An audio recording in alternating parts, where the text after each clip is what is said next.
And staying on this story, we're now joined via Zoom by Mr. Gundo Maswime, who's a lecturer at the Department of Civil Engineering at the University of Cape Town, as well as a researcher with the Urban and Public Infrastructure Research Unit. A very good afternoon to you, Gundo. Thank you so much for joining us. Look, you have done significant research on this topic. Please paint us a picture of how severe the issue of these construction mafias are in South Africa. Yes, thank you and good afternoon. The issue has become a spiral into a very big issue that goes into billions, and as you had the minister earlier, just for the province of KwaZulu-Natal, it's more than 6 billion. So it means it goes significantly into easily 30, 40 billion rands worth of construction projects. But I was encouraged by the input from the researcher from University of Natal, who's looking at how to deconstruct, how to understand the network.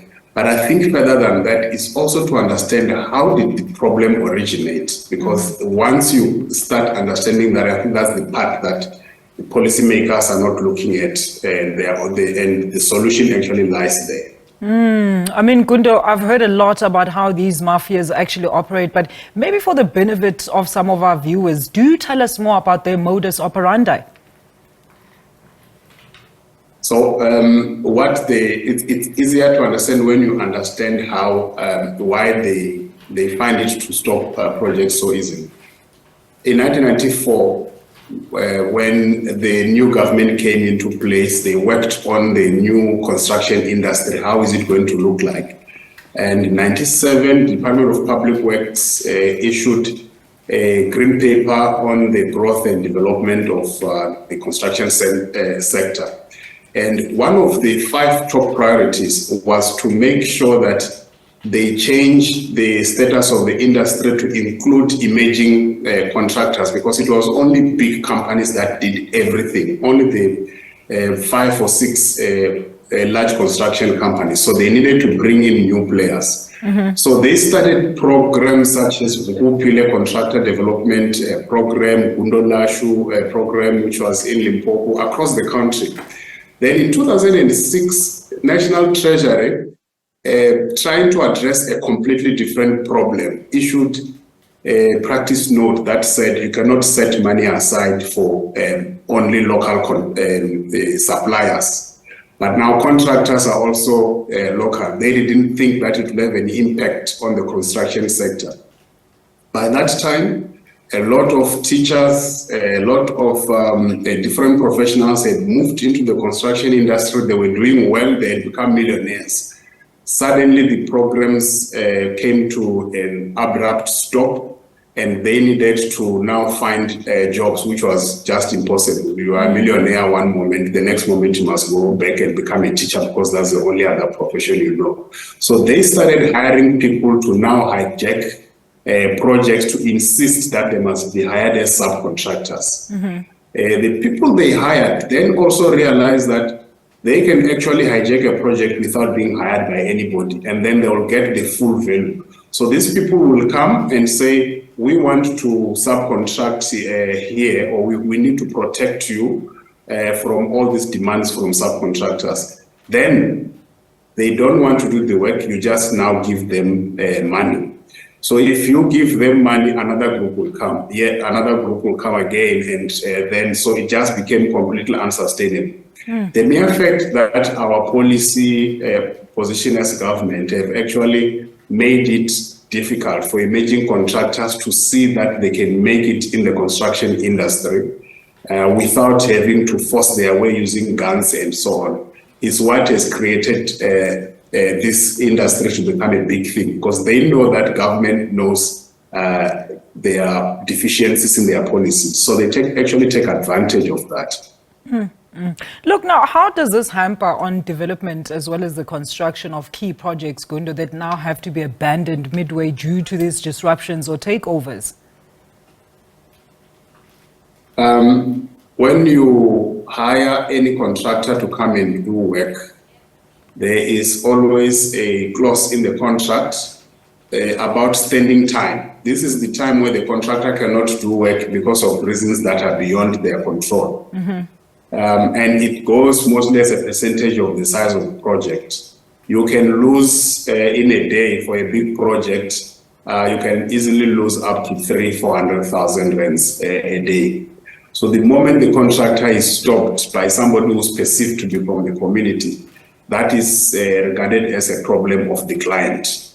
So it's a massive problem. In fact, I can add that one of the reasons why the How train is delaying expansion into new areas is primarily because they fear, with the experience they have had, that their investment might also be stopped by all these mafia groups.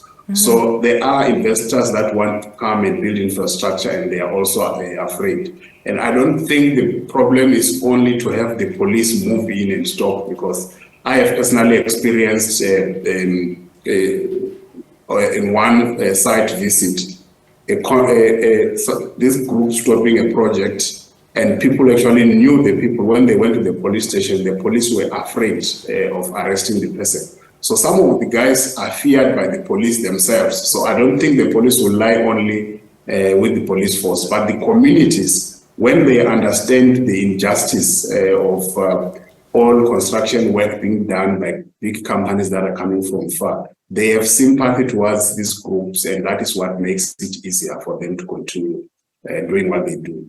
And then, is government or law enforcement effectively dealing with these challenges of on the construction industries, Gundo? It has been a big discussion in government since the president spoke about it in the State of the Nation address in 2020. And they were even offering that they're going to put specialized police units that will deal with the problem. But we have seen that when it actually happens on site, the police can do very little. These people are armed. They come and they tell the contractor they don't want to talk to the police. They are talking to the contractor and telling them to stop working. In some instances, they vandalize their equipment and plant. So I do not think there has been some progress over the last, I think, 18 months or so, but it did not come from the government. It came from SABC, the organization that represents the interests of construction companies. They decided that they are going to formally accredit emerging contractors and have them registered by region, so that if anyone stops a project, it will be determined whether they are coming from within one of the registered companies or not. So for that reason, the emerging contractors themselves who genuinely want to partake in the construction process have been taking the initiative to stop this criminal activity. So it didn't come so much from government, but it came from voluntary associations such as SABC, and there has been a bit of progress. But the problem still persists. Here in the Western Cape, in one construction site, I think about a month ago, one of the officials from the city of Cape Town was shot at the gate, just coming to do some inspections on the project. So some operate like that. They sit and say no one must come to site. And if you do not know that the site has been closed by them, you walk in and you then walk into that type of trouble. So part of it is policing, but part of it the solution will come from policy. All right, Gundo, thank you so much for your time this afternoon. I wish we could have gone on any further and tried to establish those links between corruption and these corruption mafias. All right, that was Mr. Gundo Maswime, lecturer in the Department of Civil Engineering at UCT, weighing in on the construction mafia.